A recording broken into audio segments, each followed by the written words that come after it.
Masculinity is not toxic, it's missing. Mature masculinity, not immature masculinity. Masculinity is actually just energy. It's not ego. It's not about being controlling or dominant or having an ego.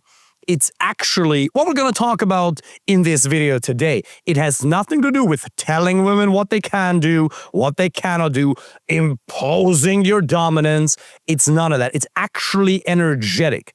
In all relationships, there have to be masculine and feminine polarization for both people to feel alive. Actually, it's interesting. In gay relationship, that exists as well. There's one person who's a lot more masculine than the other one. You find that there as well. If you're a man who is single and you actually want to be in a healthy, fulfilling relationship to the right woman, then you're lacking masculinity in your expression. Your energy levels have been dulled because society told you there's something toxic about it. No. Being grounded and confident and disagreeable when necessary, setting boundaries, leading, which means making an offer, never forcing. These are things that women crave. How is she supposed to trust you with her future, with her genetic legacy, with her children, if you can't even act like a man? And yes, is it true that there are 4 billion expressions of what it means to be a man in this world? For sure, 100%. But it's also true that there are universal best practices when it comes to building attraction and behaving in a way that women universally consider attractive. You have to understand, I got a couple of notes here because this video is too important to just freestyle. You've been conditioned and rewarded to be soft and weak. You have mistaken kindness for niceness. Pardon me. You're supposed to be kind and loving, but having a weak, fake, nice agenda, pretending to get along, just so you can pretend to be friends first, and then later, when she has a weak moment hit on her, that is pathetic. But again, it's not your fault. You've been taught by society to hide your intentions. We have all watched movies like Hitch with Will Smith. And it seems like a fun movie, and it's a really fun and entertaining movie, don't get me wrong. But it's actually the definition of creepy. You're a man who's worried about being creepy because society has told you that expressing your interest in women is somehow creepy. It really isn't. It's a very vague, weird term. To me, creepy just means 2 things. Not accepting a no, and second, not being socially calibrated. That's it. If you accept a no, the second you see she's uncomfortable or the second she doesn't want to talk to you and you leave her alone and you move on, you're not creepy. If you're socially calibrated, you're not creepy. Hitch is the definition of it. Instead of just creating a lot of options and accepting free will by women, the premise is you and this man, we're going to get this one woman. I'm going to help you get her, whether she wants to or not.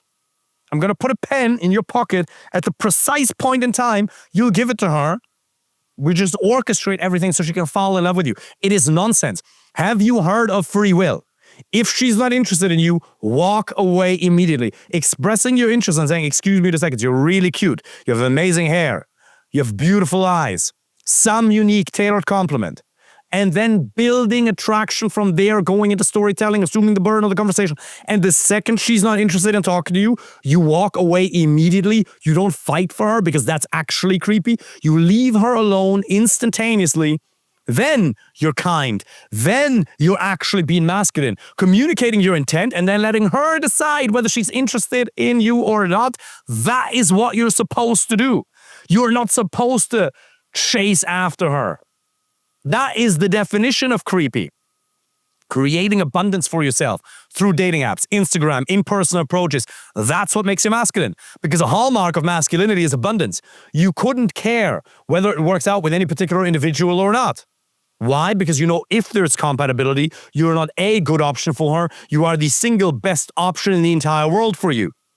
That has to be the mindset you're coming from. How else are you going to be effective and confident in your communication with her if you can't even believe that you are the best option for her, not a good option out of many?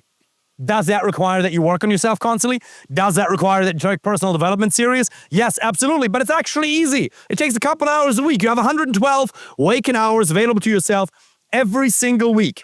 If you use your time effectively, you can spend 5 or 10 on dating. And men always say, oh, I have to work on myself first. Do this. Take dating seriously. Date with intent to find the right woman. And you will improve your communication skills. You'll radically become a more confident person. You will understand the actual dynamics between social interactions. It'll make you a much more effective human being. It's the single best way to work on yourself. Another point, healthy masculinity creates safety, not fear. Let me say that again. Mature, loving masculinity for a relationship on eye level where both people's needs are met creates safety, not fear. Leading with fear always fails. Leading with a place of making her feel safe and secure works. Now, I would be remiss, I would be a liar if I didn't talk about competition anxiety. Competition anxiety means that if she is a little bit afraid to lose you because she knows you have options, attraction goes up. That is also a fact of life. So as much as I'm saying, don't create fear within her, lead from a space of safety and abundance and love and care and nurturing. It is also true that if she doesn't think that you can do better than her, if she doesn't think that you have other options, she will lose respect for you. Competition anxiety is healthy. Now, does that mean you have to infuse that in her? No. If you communicate effectively, she'll naturally realize that you have other options. Doesn't mean you have to pose like a fuckboy on social media, but can you use Instagram to post a couple of stories a week? Takes 3 minutes to show yourself doing a couple of social things so you have a life. If you communicate effectively and you have quality friends and a good social circle and she sees that, she will naturally assume that you have other options. You don't have to go and instill fear in her in a weird manipulative way. So the truth, my friend, who's intellectually capable of dealing with opposing paradigms, is gray. It's not black and white. Yes, lead with love. Yes, make her feel safe. But at the same time, understand that she needs to know that you have other options, that if it were to end, you'd be fine. You could replace her. You'll never say these things. These are communicated at a non-verbal level. Next, real men masculate. Real masculine men regulate their emotions. They don't suppress them. You're supposed to express how you feel, but that doesn't mean lashing out in anger. It doesn't mean being vulnerable and crying. You consciously choose when to display which emotion. It's not fake, but it also doesn't mean giving in every single emotion you're feeling. Society is telling you, just be more vulnerable. Let's clearly define what vulnerable means. Vulnerable in the right way is amazing. Vulnerable in the wrong way will cause her to lose interest in you. Vulnerable in the right way means you're open and you're loving and you share. Being vulnerable in the wrong way means you're negative. You talk about the past a lot. She doesn't want that. She doesn't want to be your therapist. Yeah, but I'm just authentic. No, you're being negative. No, you're using her as your therapist. Yes, be open. Yes, be vulnerable in the sense of sharing things about yourself that you probably wouldn't share with other people. Oversharing is a good thing. If it's positive, if it's present moment focused or future focused. Future focused, by the way, another tactical detail that's important, doesn't matter. Doesn't mean, pardon me, that you imply that you'll travel together, that you create pressure by hinting that you'll get married soon or you'll do all these trips together, because that pressure can actually turn her off. Present moment focus, vulnerability, openness, fun, playful, lightheartedness, and future focus without pressure is amazing. But remember, just giving into any emotion that you feel in the moment, be that approach anxiety, being whatever it may be, that's not masculinity. That's you being an idiot, okay? Regulate your emotions, get the right tools. And if you actually want the advanced level, because pop psychology just tells you, just do the right thing, regardless of how you feel, your emotions shouldn't matter. You and I, we've all had moments where our negative emotions were so strong that we weren't able to do the right thing. So if the emotions are so strong, fear, sadness, anger, that we can't do the right thing, what do? Here is the best thing that I've learned in 15 years of personal development.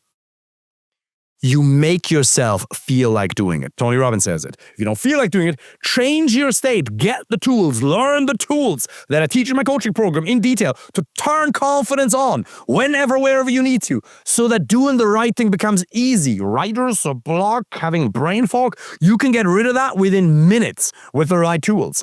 Next, you're constantly asking her what she wants instead of making an offer and leading. Leadership does never mean telling her what to do, but it means making an offer. Let's say, babe, let's go to the cinema. It doesn't mean forcing her to go to the cinema. Say, let's. If she wants to, awesome. If she wants to stay at home and cook pasta and watch a movie, cool, do that, no problem. As long as she wants to be with you, the format, the context, doesn't matter. Lead, make an offer.